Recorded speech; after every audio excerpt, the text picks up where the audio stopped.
आज का जो कविता है मेरे बिना तुम प्रभु, और इसके कवि हैं रेनर मारिया रिल्के। इनकी पहले जीवनी को पढ़ लें। देखिए, रेनर मारिया रिल्के का जन्म 4 दिसंबर 1875 ईस्वी में प्राग, ऑस्ट्रिया, जो कि आज का जर्मनी, आज का जो जर्मनी देश है वहाँ पर हुआ। इनका जन्म कब हुआ? 4 दिसंबर 1875 ईस्वी में प्राग, ऑस्ट्रेलिया था, जो कि आज के समय में वह जर्मनी हो चुका है। और इनके पिता का नाम है जोसेफ रिल्के। इनके पिता का नाम क्या है?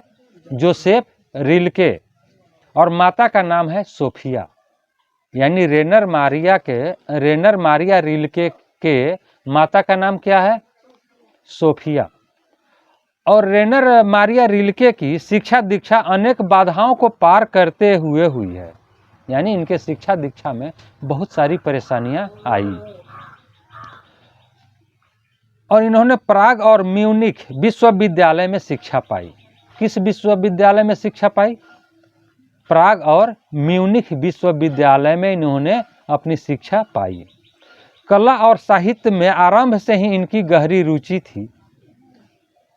संगीत, सिनेमा आदि अनेक कलाओं में इनकी गहरी पैठ थी। कविता के अतिरिक्त इन्होंने गद्य भी पर्याप्त लिखा। इन्होंने मात्र कविता ही नहीं लिखा बल्कि गद्य भी लिखा, कहानी भी इन्होंने लिखा। इनका एक उपन्यास जिसका नाम है the notebook of Malte Laurids Brigge, उनकी उपन्यास का नाम क्या है? The notebook of Malte Laurids Brigge. और टेल्स ऑफ ऑलमाइटी, यह कहानी का एक उनके द्वारा लिखी हुई संग्रह है। और इनकी प्रमुख कविता जो है रेनर मारिया रिल्के के द्वारा लिखी हुई प्रमुख कविता का संकलन है life and songs, Laureus sacrifice, advent इत्यादि जो है उनके द्वारा लिखी हुई कविताएं हैं।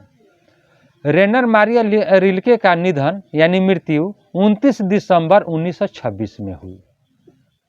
कब उनका निधन हुआ? 29 दिसंबर 1926 में हुई। चलिए, इनके द्वारा लिखी हुई कविता है मेरे बिना तुम प्रभु। किसके द्वारा लिखी हुई कविता है? रेनर मारिया रिल्के के द्वारा लिखी हुई कविता है मेरे बिना तुम प्रभु। प्रभु का मतलब भगवान। कवि कहते हैं जब मेरा अस्तित्व न रहेगा प्रभु तब तुम क्या करोगे। कवि भगवान से पूछते हैं कि जब मेरा अस्तित्व न रहेगा प्रभु तब तुम क्या करोगे। यानी जब मैं न रहूँगा, यानी मनुष्य न रहेगा, तो यह प्रभु तुम क्या करोगे। जब मैं तुम्हारा जल पात्र टूटकर बिखर जाऊंगा, जब मैं तुम्हारी मदिरा सूख जाऊंगा या स्वादहीन हो जाऊंगा।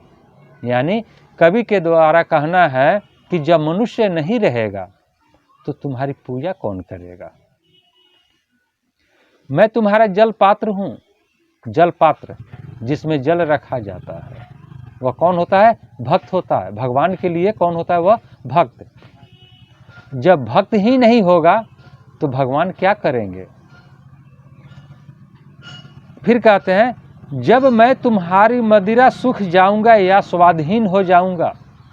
यानी जब मैं नहीं रहूंगा तो तुम्हारा मदिरा क्या हो जाएगा? सूख जाएगा। यानी मदिरा नाम जो है उन्होंने भक्त के लिए ही लिया है कि मदिरा सूख जाऊंगा या स्वादहीन हो जाऊंगा।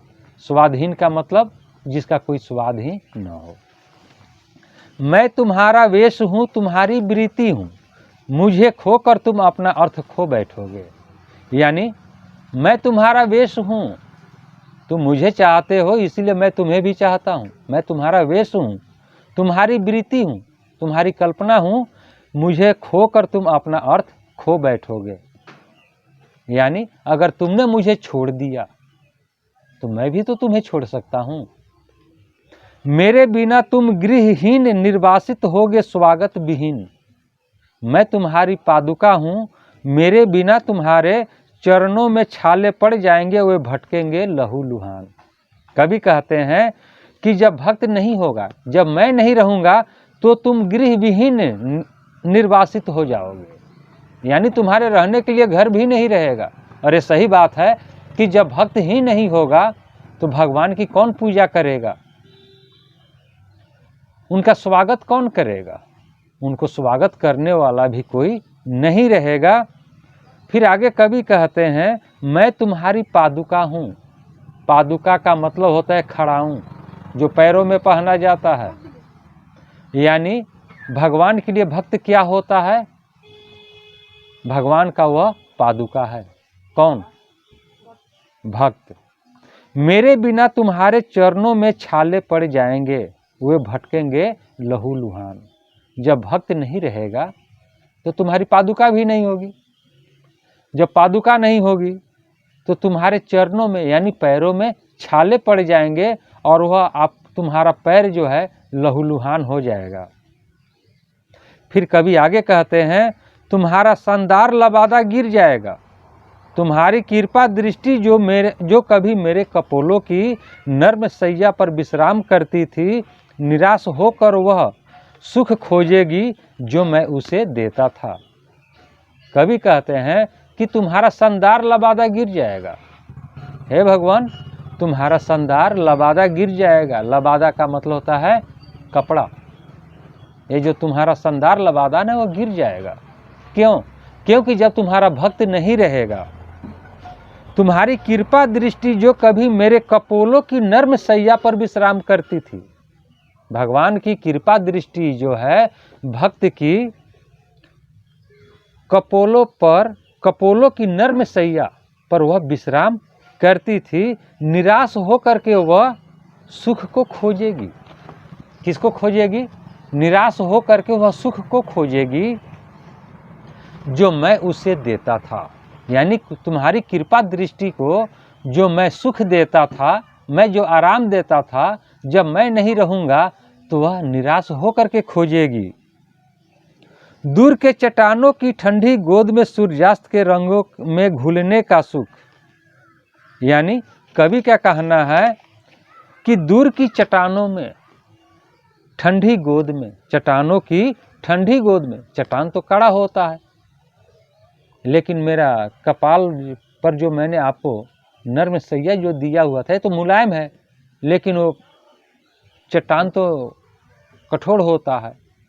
वहीं पर तुम्हारी कृपा दृष्टि जा करके उसकी ठंडी गोद में जो है सुख खोजेगी, सूर्यास्त के रंगों में घुलने का सुख खोजेगी। प्रभु मुझे आशंका होती है, मेरे बिना तुम क्या करोगे।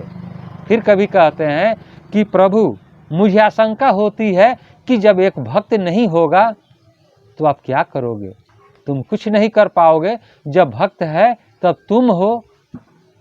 और इस प्रकार जो है आपका यहीं पर कविता समाप्त होता है। फिर अगले वीडियो में मिलते हैं, तब तक के लिए जय हिंद, जय भारत।